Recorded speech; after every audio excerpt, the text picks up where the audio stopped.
అమెరికాలో ఉండే వాల్మార్ట్ గురించి మీరు వినే ఉంటారు. డీమార్ట్ కూడా ఇదే సూత్రం అవలంబిస్తుంది.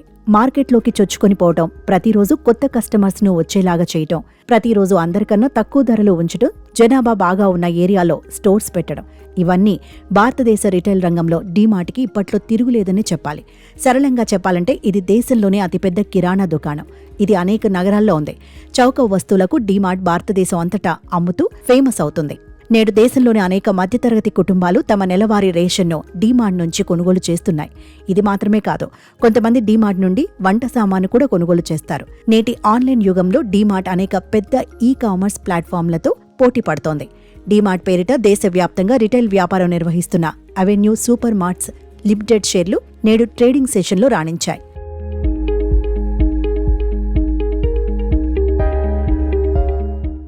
బీఎస్ఈలో ఒక్కో షేరు 15% పెరిగి 4,160 దగ్గర అప్పర్ సర్క్యూట్ను తాకింది. మూడో త్రైమాసికానికి సంబంధించి తమ కంపెనీ వృద్ధి వివరాలతో డీమార్ట్ మార్కెట్ ముగిసిన తర్వాత నివేదిక విడుదల చేసింది. ఈ నేపథ్యంలో స్టాక్లో కొనుగోళ్లు ఊపందుకున్నాయి. దీంతో షేర్లు దూసుకెళ్లాయి.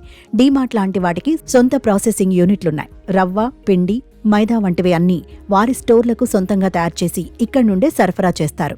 ఇక మిగిలిన ప్లాస్టిక్, స్టీల్, బట్టలు, బిస్కెట్లు, ప్యాకేజీ ఫుడ్స్, సబ్బులు ఇలాంటివి అన్నీ వాల్యూమ్ బేస్లో కంపెనీల నుంచి కారు చౌకగా కొని అట్రాక్టివ్ ప్యాకేజీలు, ఆఫర్స్ ద్వారా చౌకగా అమ్ముతోంది.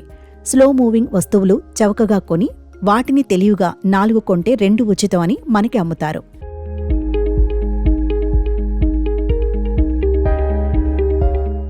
కంపెనీ మూడో త్రైమాసికానికి సంబంధించిన గణాంకాలను డీమార్ట్ విడుదల చేసింది. అందులో స్టాండ్ లోన్ పద్ధతిలో సంస్థ ఆదాయం 15,565.23 కోట్లకు చేరిందని తెలిపింది. గతేడాది ఇదే సమయంలో నమోదైన 13,247.33 కోట్లతో పోలిస్తే 17.4% వృద్ధి చెందింది. తన మొత్తం స్టోర్ల సంఖ్య 387కి చేరిందని వెల్లడించింది. దీనికి తోడు బ్రోకరేజీ సంస్థల అంచనాలు స్టాక్స్లో కొనుగోళ్ల మద్దతుకు కారణమైంది. దీంతో కంపెనీ షేర్లు దూసుకెడుతున్నాయి. ఉదయం 10:30 గంటల సమయంలో డీమార్ట్ షేర్లో బీఎస్ఈలో 13.95% పెరిగి 4,115 వద్ద ట్రేడ్ అవుతోంది. షేర్లు రాణించటంతో కంపెనీ మార్కెట్ విలువ 2,67,386.22 కోట్లకు చేరింది. ఇదిలా ఉండగా రెండో త్రైమాసికంలో కంపెనీ ఏకీకృత నికర లాభం 5.77% పెరిగి 659.58 కోట్లు చేరుకుంది. ఇక ఆదాయం 14.41% పెరిగి 14,445.5 కోట్లకు చేరాయి.